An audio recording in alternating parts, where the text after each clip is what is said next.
झारखंड के 81 विधानसभा सीटों में एक ऐसी सीट जिसकी चर्चा के साथ ही 10 सवाल सामने खड़े हो जाएंगे। इस सीट का चुनावी रोमांच अलग है। चुनावी कयास, अटकलें, जीत हार का समीकरण, सब कुछ झारखंड की राजनीतिक गलियारे में तेजी से दौड़ रही है। इस सीट का चुनाव परिणाम झारखंड की राजनीति में कई मायने लेकर आने वाला है। पारसनाथ के जंगलों में बह रही सर्द हवा से कहीं गर्म यहाँ की राजनीतिक बयार है। इस सीट से एक ऐसा नया चेहरा बाजी पलटने के लिए जोर लगाया है जिसकी सोशल मीडिया में धूम है। इनके रील्स, वीडियोज मोबाइल की दुनिया में सर पर दौड़ रहे हैं। जो बेबाक हैं, झारखंडी सवालों पर लड़ने और गरजने की छवि बना रहे हैं, जिनके पास भीड़ में जोश भरने का हुनर भी है, अपनी भाषा खोटा में संवाद करते हैं, जिन्होंने लोकसभा चुनाव में सभी को चौंकाया है। जी हाँ, आप तो समझ गए होंगे कि मैं किस सीट और किस नए चेहरे की बात कर रही हूँ। मैं बात कर रही हूँ झारखंड के सबसे हॉट सीट डुमरी विधानसभा की और जयराम महतो की, जिनके सामने जेएम से बेबी देवी और आसू से यशोदा देवी हैं। जोहार, नमस्कार। मैं महिमा सिंह आपका स्वागत करती हूँ प्रभात खबर के इस खास कार्यक्रम चुनावी समर की जमीनी हकीकत में। तो आइए आपको ले चलती हूँ डुमरी के चुनावी डगर पर, और मेरे साथ है प्रभात खबर के ब्यूरो चीफ आनंद मोहन जी, जिनसे समझेंगे हम डुमरी का चुनावी समीकरण और उलझे सवालों की गुत्थी। झारखंड की सबसे ऊंची चोटी, जैनियों के सबसे पवित्र स्थल समेद शिखर, संथाल आदिवासियों के सबसे सर्वोच्च देवता मरांग बुरु जहां विराजते हैं, उस पारसनाथ की तलहट्टी के गांव, गलियों और कस्बे में इन दिनों कुछ अलग हलचल है। पारसनाथ के जंगलों की खामोशी झारखंड विधानसभा चुनाव का सबसे हॉट सीट डुमरी ने तोड़ रखी है। उग्रवाद का दंश झेल चुका यह क्षेत्र विकास के पायदान में पीछे छूटता रहा। हर चुनाव विकास के सपने लेकर आता रहा। खैर, वर्तमान विधानसभा चुनाव में डुमरी के त्रिकोणीय संघर्ष ने रोमांच बढ़ा दिया है। एक नए चेहरे जयराम महतो ने चुनावी दस्तक दी है, तो झामुमो नेता स्वर्गीय जगन्नाथ महतो की पत्नी बेबी देवी सहानुभूति और आंसुओं के साथ मैदान में है। वही आजसू की यशोदा देवी इस बार भी अपनी जगह बनाने के लिए पूरा जोर लगा रही हैं। दिलचस्प चुनावी जंग देख रहा आज के डुमरी ने पहले भी अपने राजनीतिक इतिहास में कई रंगों से भरा है। 1967 में रामगढ़ राज परिवार की मंजरी देवी की जीत से शुरू हुई इसकी चुनावी यात्रा में 1972 में कांग्रेस के मुरली भगत जीते। उसके बाद किसी चुनाव में कांग्रेस यहाँ नहीं लौट पाई। 1980 में झामुमो ने इस सीट पर शिवा महतो के सहारे एंट्री मारी। फिर डुमरी ने कई राजनीतिक उतार चढ़ाव देखे। नेताओं ने दल बदले तो डुमरी ने चेहरा बदलने का जनादेश दिया। 1975 में पहली बार चुनाव जीतने वाले लालचंद महतो इस सीट से 3 बार विधायक बने। राज्य गठन के बाद इस क्षेत्र में लालचंद की जमीन खिसक गई और क्षेत्र में टाइगर के नाम से जाने वाले स्वर्गवासी जगन्नाथ महतो ने पारसनाथ की तलहट्टी में अपना राजनीतिक प्रभुत्व जमा लिया। राज्य गठन के बाद हर चुनाव में स्वर्गवासी जगन्नाथ महतो की फतह हुई और डुमरी के इन पथरीले रास्ते होते हुए राजनीति आज एक नए मोड़ पर खड़ी हो गई है। सर, आपका खूब स्वागत है इस खास कार्यक्रम में। डुमरी विधानसभा पर आज हम बात कर रहे हैं, चर्चा कर रहे हैं। तो पहला सवाल होगा आनंद जी कि सबसे पहले हमारे दर्शकों को बताएं कि झारखंड में डुमरी सबसे बड़ी हॉट सीट कैसे बन गई। देखिए, डुमरी के हॉट सीट बनने की पृष्ठभूमि या जमीन लोकसभा से तैयार हो गई, और तैयार हो गई झारखंड में खतिहान 1932 के स्थानीय आंदोलन के की पृष्ठभूमि से, रोजगार के सवालों के पृष्ठभूमि से, और उसके आंदोलन से उपजे एक नए चेहरे से। तो झारखंड में ये जब से झारखंड का गठन हुआ तब से एक बड़ी लंबी मांग रही है 32 के खतियान को लेकर के, यहाँ के स्थानीय नीति को लेकर के, यहाँ के लोगों के रोजगार के सवाल को लेकर। तो इस पूरे पिछले 2019 से लेकर के जो 2024 का कालखंड है, जहाँ हम लोग बैठे हैं, विधानसभा का चुनाव होने वाला, उस कालखंड में एक बड़ी तेजी से एक चेहरा उभरा इन सवालों को लेकर के, और जिसने एक पूरी कहें कि वो जो युवा वर्ग है उसके साथ हो लिए, उसके आंदोलनों का लोगों ने तेवर देखा, उसने जो मानव श्रृंखला बनाई धनबाद में, उसकी भीड़ देखी, और वो जब बोलता था तो यूथ उससे बोलते हैं तो यूथ उनसे कनेक्ट होते हैं, तो एक वो सारा मामला है। तो एक 3-4 साल 5 साल का एक लंबा जो पीरियड रहा, उसमें एक चेहरा सामने आया, वो जयराम महतो, जिसने ये घोषणा की कि हम चुनावी राजनीति में आएंगे, और उस चुनावी राजनीति का उन्होंने एंट्री पॉइंट बनाया पिछला लोकसभा का चुनाव। और लोकसभा चुनाव में जो जयराम महतो ने प्रदर्शन किया, वाकई में आपने भी बताया चौंकाने वाला प्रदर्शन था। 3.5 लाख के करीब वोट आया, गिरिडीह से वो चुनाव लड़े, तो एक पूरा माहौल बन गया, इस नए चेहरे की ओर केंद्रित हो गया, झारखंड पूरी केंद्रित हो गई झारखंड की राजनीति। और अब फिर वो डुमरी से विधानसभा का चुनाव लड़ रहे हैं, 2 जगह से चुनाव लड़ रहे हैं, डुमरी और बेरमो से। तो इन दोनों सीटों पर, डुमरी और बेरमो की सीटों पर जयराम के राजनीतिक भविष्य का फैसला होना है। गिरिडीह का लोकसभा चुनाव वो हार गए, वहां से चंद्रप्रकाश चौधरी जीते, लेकिन जो वोट पहली बार मैदान में उतरने के बाद जयराम ने लाया, वो सबको चौंकाया। और ये झारखंड की राजनीति में अब चूंकि विधानसभा चुनाव है, सामने उसकी है, तो विधानसभा चुनाव में अब उनकी आहट, उनका प्रदर्शन और उनका जलवा, जो राजनीतिक जलवा है, लोग देखना चाहते हैं। और ये कयास लगाया जा रहा है, अटकलें हो रही है कि जयराम कितना वोट लाएंगे, कौन जीतेगा, कौन हारेगा। वहां से सामने बेबी देवी हैं, अभी 2023 में बेबी देवी उपचुनाव भी जीती जगन्नाथ महतो जी के देहांत के बाद। तो वो सीट डुमरी अभी जेएमएम के कब्जे में है। जेएमएम सीट पर मजबूत रही है लंबे समय से, और उसके बीच वहां पर जयराम की एंट्री, इन सब सारी चीजों को वहां पर आंसू का अपना संघर्ष, आंसू को अपना एक कौन बनाना है। सुधा देवी वहाँ उम्मीदवार हैं डुमरी से, तो त्रिकोणीय मामला, मतलब 3 लोग बड़े चेहरे हैं वहाँ। तो अब वो चुनाव बड़ा खास चुनाव हो गया है। चंद जो सीट है झारखंड के अंदर, उसमें डुमरी को लेकर भी लोग कयास लगा रहे हैं। जयराम महतो की बात कर रहे हैं, लोग उन्हें सुनना चाहते हैं, जैसा कि आपने ही बताया, उनके वीडियोस काफ़ी शेयर होते हैं, तो मतलब वो कैसे सोशल मीडिया में वायरल बॉय बन गए? हाँ, ये वाकई में जो जिस भीड़ का या जिस वर्ग का या जिस सेक्टर का कहें कि जिसका वो नेतृत्व कर रहे हैं जयराम, वो उनके हाथों में मोबाइल है। उस पूरे मतलब यूथ के बारे में मैं बात कर रहा हूँ। तो अगर आप देखेंगे कि जयराम महतो का एक छोटा, और उनके समर्थक बहुत बड़ी संख्या में रील्स बनाते हैं उनको जोड़ करके, और वो पूरा जो मतलब उसका जो देखते हैं कि उसकी जो रीच है, वो पूरे इलाके में और पूरे लोगों में बड़ी तेजी से फैलती है। और इस सोशल मीडिया के इस मीम्स को वो जयराम महतो भी समझ गए और उनकी पार्टी भी समझ गई है। तो अभी बड़े कारगर तरीके से इसका इस्तेमाल वो लोग कर रहे हैं। और हम देखते हैं कि मतलब उसका जितने भी जो सोशल मीडिया में लोग काम भी कर रहे हैं, वो उनका एक फोकस रहता है कि जयराम की चीज़ों को पकड़ा जाए, उसको गैदर किया जाए, ताकि उनका भी अपने हिसाब से। तो ये दोनों तरफ से चल रहा है। डुमरी की बात करें आनंद जी, तो डुमरी का राजनीतिक मिजाज क्या रहा है, और सीट की राजनीतिक पृष्ठभूमि बताइए थोड़ा। देखिए, जब मैं डुमरी को जब था कि ये प्रोग्राम करना है, तो जब डुमरी को मैं पढ़ रहा था उसके, तो जब आप किसी भी सीट पर किसी भी चीज़ों पर बात करें, तो हमको लगता है कि एक बार उसकी जो पृष्ठभूमि रही है, उसका जो इतिहास रहा है, उसको खास करके राजनीतिक जमीन पर, तो उसको एक बार जानना बहुत ज़रूरी हो जाता है उस लिहाज से। तो ये सीट 1962 में एसटी सीट हुआ करता था, सुरक्षित सीट था। और उस समय पहली बार चुनाव जब हुआ था 62 में, तो हेमलाल परगने इसमें जीते थे, और कांग्रेस के शुक्रा मांझी चुनाव हार गए थे। 62 का ये है। 67 से ये चुनाव ये जो हुआ वो सामान्य सीट हो गई ये।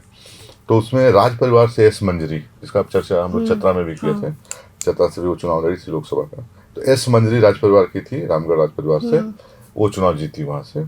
और एस भगत चुनाव हार गए आईएनसी से, कांग्रेस से।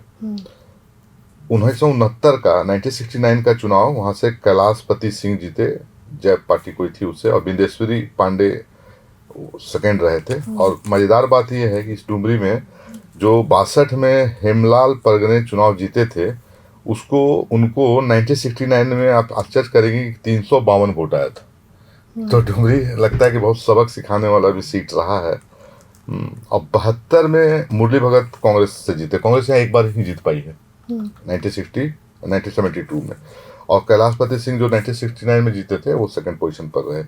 और वोट शेयर देखिएगा उस समय का 72 का, तो मुरली भगत कांग्रेस को 70% वोट मिला था, और कैलाशपति सिंह को 18% वोट में ही सिमट गए। 1975 में लालचंद महतो की एंट्री डुमरी विधानसभा से हुई, और वाकई में लालचंद महतो उस क्षेत्र के एक बड़े नेता बन गए। लगातार वो 3 बार वहाँ चुनाव जीते हैं लालचंद महतो। झारखंड बनने के बाद वो बिजली मंत्री भी रहे थे। पहले बिजली मंत्री झारखंड गठन के बाद वो थे, बाबूलाल जी के कैबिनेट में थे वो। उसके बाद उनको 53% वोट मिला था 75 में, जब जनता पार्टी की जो हवा थी उस हवा में वो जीते थे। और मुरली भगत 16% वोट लेकर के आए थे। 1980 में जिस जेएमएम की बेबी देवी हैं अभी चुनाव, वहाँ से मंत्री भी रही डुमरी से इसी हेमंत सोरेन कैबिनेट में, तो 1980 में जेएमएम की एंट्री हो गई थी सीट पर। और लालचंद महतो उसमें हार गए चुनाव उनसे, शिवा महतो वहाँ चुनाव जीते। फिर 85 में भी शिवा महतो चुनाव जीते, निर्दलीय जीते चुनाव, लालचंद महतो चुनाव हार गए। अब जेएमएम ने जो कैंडिडेट को उतारा था और 80 में जो जेएमएम वहाँ जीती थी और जेएमएम की एंट्री हो गई थी शिवा महतो के, उस जेएमएम के कैंडिडेट का वोट अगर आप सुनेंगे 85 में तो आपको हंसी आएगी। उस जेएमएम के कैंडिडेट का हीरामणि महतो को वोट आया था 646। मतलब एक कैंडिडेट जो जीता हुआ है उसको 352 आता है, और एक कैंडिडेट की पार्टी जो जीतती है 80 में शिवा महतो, वही उसी पार्टी का जेएमएम से खड़ा होते हैं हीरामणि महतो, उनको 646 वोट आता है। यानी जेएम डुमरी की पसंद अगर इस पृथ्वी से देखें तो व्यक्ति हुआ करता था, पार्टी शायद नहीं हुआ करती थी। और अब इस मन मिजाज का अगर ये सीट है तो इसका आकलन आप लगा सकते हैं। इस चुनाव में 646 वोट आए। 1990 में लालचंद महतो फिर जनता दल से चुनाव जीते और शिवा महतो जेएमएम से हार गए। अब देखिए 1995 में शिवा महतो जेएमएम एम उस समय माडी गुट हुआ था, जेएमएम बट गया था, उसमें जेएमएम के दो भाग हो गए थे, एक माडी गुट था और एक शिबू सोरेन का गुट था। तो शिवा महतो 95 में माडी गुट से उनको टिकट मिली और मसूद आलम कांग्रेस के सेकंड पोजीशन में रहे। और आप जानिए कि जेएमएम जो ओरिजिनल शिबू सोरेन वाली पार्टी थी वो 95 में इसी डुमरी में 7वें स्थान पे रही और 3000 वोट आया। तो बड़ा चौंकाने वाला सीट रहा है डुमरी। 2000 में फिर लालचंद महतो जदयू से चुनाव जीत गए। जगन्नाथ महतो उस चुनाव में खड़े हुए थे। जो अब ये क्या है कि झारखंड बनने के बाद इस सीट पर एक ऐसे नेता की एंट्री हुई जो उस इलाके में टाइगर के नाम से जाना जाने लगा, जिनका नाम था जगन्नाथ महतो। बहुत मजबूत खूंटा उन्होंने इस डुमरी में गाड़ा। वो 2005 में जो झारखंड का पहला चुनाव हुआ तो उसमें वो जीते, 41,000 वोट उन्होंने लाया था पहले चुनाव में। फिर 2009 में फिर वो जीते और दामोदर महतो, पहला चुनाव उन्होंने लालचंद महतो को हराया जो एक बड़ा नेता हो गए थे, और उनको रिप्लेस किया वहाँ से जगन्नाथ महतो ने। जगन्नाथ महतो ने लालचंद महतो जैसे नेता को साइडलाइन पकड़ा करके ही अपनी राजनीति में एंट्री ली थी। तो एक महत्व बहुल सीट भी है ये। इसमें लगातार आप जितने नाम आप देख रहे होंगे पिछले 8-10 चुनाव से, तो उसमें महतो ही चुनाव जीत रहे हैं। 2009 में फिर जगन्नाथ महतो चुनाव जीते।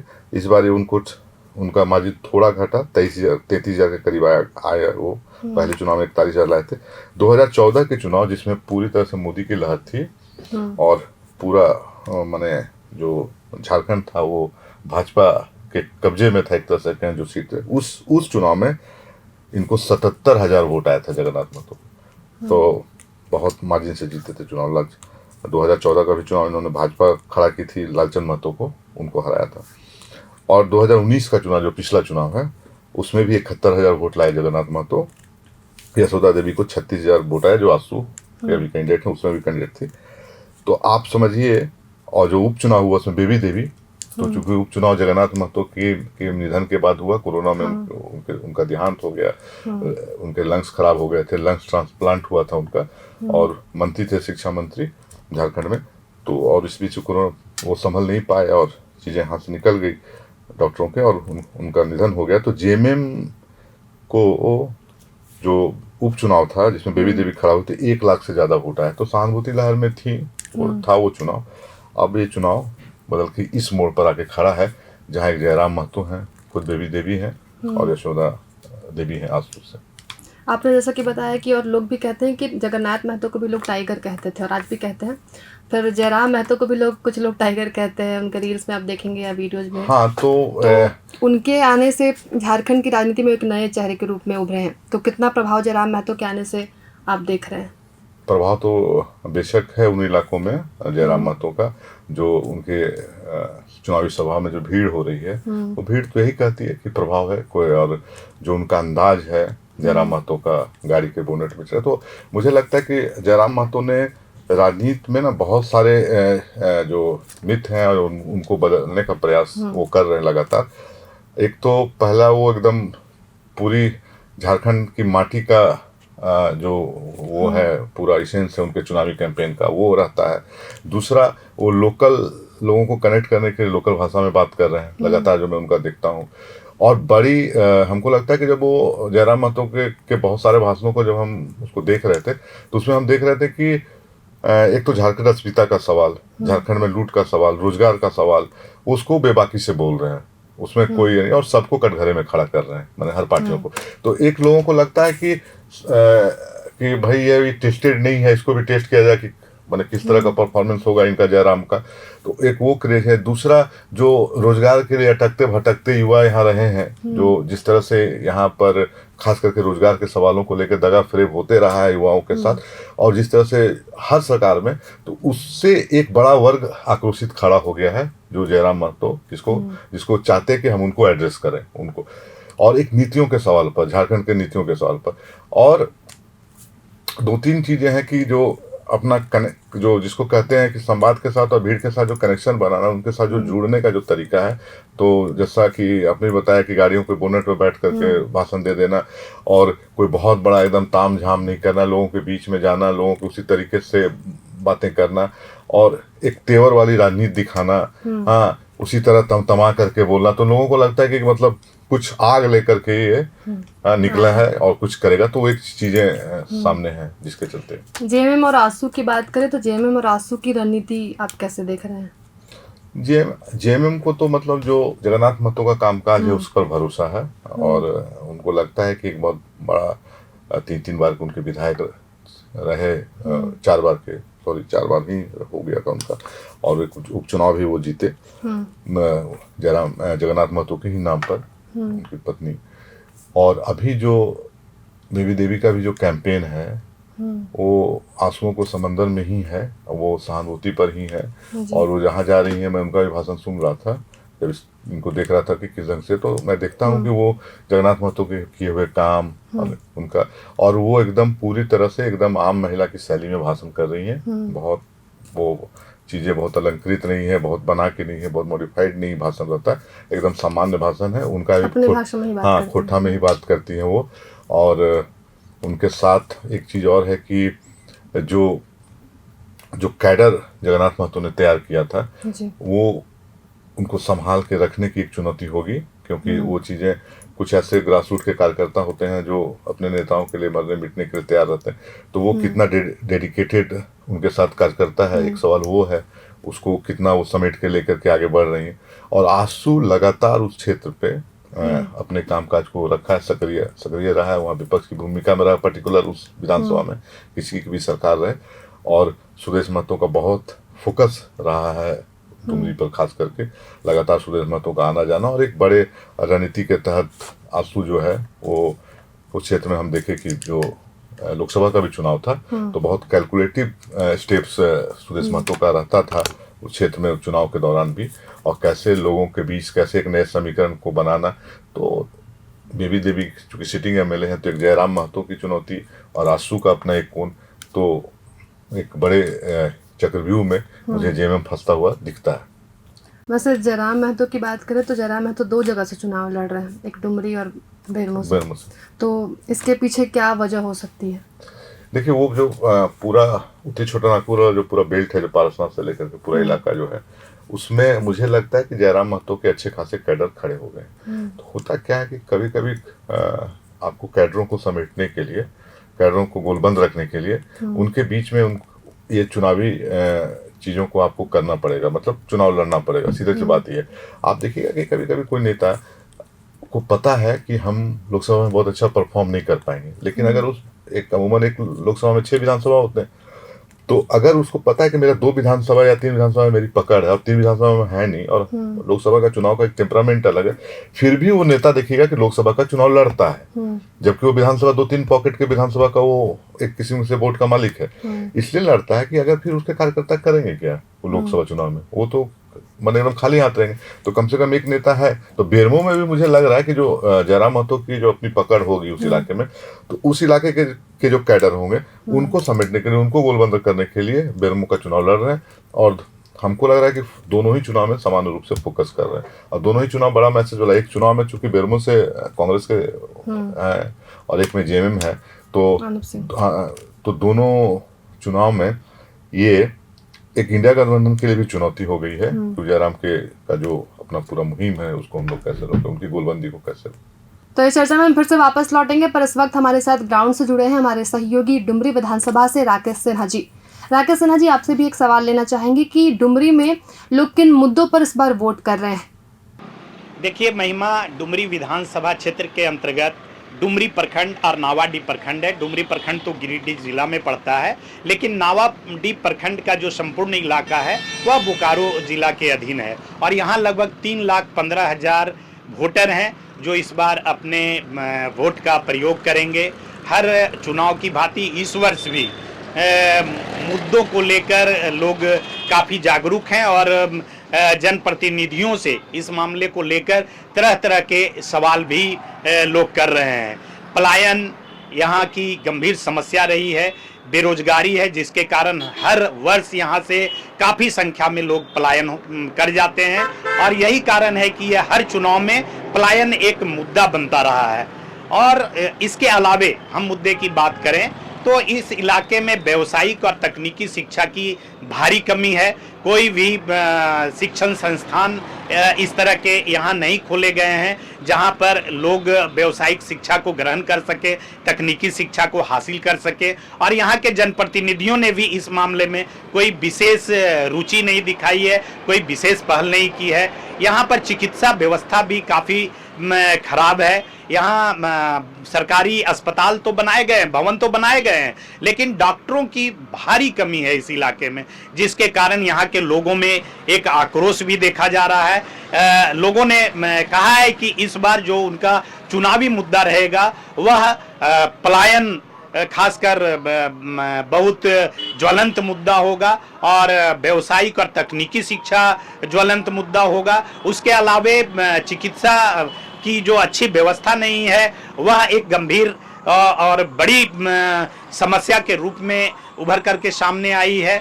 अगर हम यहाँ के चुनावी समीकरण की बात करें तो जेएलकेएम के जयराम महतो के चुनावी मैदान में उतर जाने से यहाँ का मुकाबला काफ़ी दिलचस्प हो गया है। यहाँ पर जेएमएम, आजसू और जेएलकेएम के प्रत्याशी के बीच त्रिकोणीय मुकाबले के आसार दिख रहे हैं।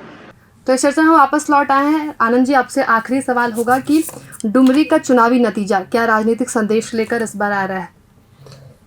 डुमरी का जो भी चुनाव परिणाम होगा वो झारखंड की राजनीति में एक नई दशा और दिशा तय करेगा जी। तो एक हो गया। दूसरा एक बात है कि एक अगर जिस तरह की अटकलें जयराम को लेकर के है तो उनका भी एक राजनीतिक भविष्य इसी से तय होना है। और इंडिया गठबंधन के जिसके सामने जयराम चुनौती है, आजसू के लिए भी जो चुनौती है, तो उसमें अगर वो ये गठबंधन या फिर आजसू कुछ कमाल कर पाता है तो एक बड़ा मायने हो जाएगा झारखंड की राजनीति में। दूसरा कि जयराम जितना मोबाइल की दुनिया में है और जमीन क्या है ये चुनाव ये भी तय करेगा। ये बड़ा सवाल लेकर के ये चुनाव आ रहा है कि मोबाइल की दुनिया क्या है और ज़मीनी हकीकत क्या है। और एक बड़ा वर्ग तो मतलब जिसको कहें कि मैंने एक हाइप क्रिएट बहुत ज़बरदस्त तरीके से जयराम ने किया है। दूसरा कि आंकड़ों के हिसाब से 1-2 सीट पर 81 सीटों में, और जिस तरह से झारखंड के अंदर जो अभी मतलब एकदम लड़ाई बहुत ज़बरदस्त है इंडिया और एनडीए गठबंधन के अंदर, तो अगर ऐसे 2-4 सीटें अगर इधर उधर होती हैं, मतलब कि इंडिया का है कि एनडीए का है, तो आने वाली सरकार के लिए भी बहुत मतलब महत्वपूर्ण हो जाएगी कि अगर 2-4-5 सीट का मामला अगर आने वाली सरकार में बनता है तो जयराम जैसे लोग अगर जीत करके आते हैं या छोटी पार्टियां जैसे जीत के आती हैं, कुछ निर्दलीय जीत के आते हैं, तो एक सीट का मायने है। तो डुमरी का भी बहुत ज़बरदस्त किस्म का मायने आने वाले चुनाव में। बहुत शुक्रिया आपका आनंद जी इस तमाम बातचीत के लिए। तो इस चर्चा में इतना ही। हमने इस चर्चा में डुमरी विधानसभा सीट पर बात की, यहाँ पर राजनीतिक मुद्दे क्या हैं, लोग किन मुद्दों पर वोट करेंगे, साथ ही ग्राउंड रिपोर्ट से भी आपको हमने रूबरू करवाया। तो फिर मिलेंगे एक नए चर्चा के साथ। शुक्रिया। प्रभातखबर.com, विश्वास वही, रफ्तार नहीं।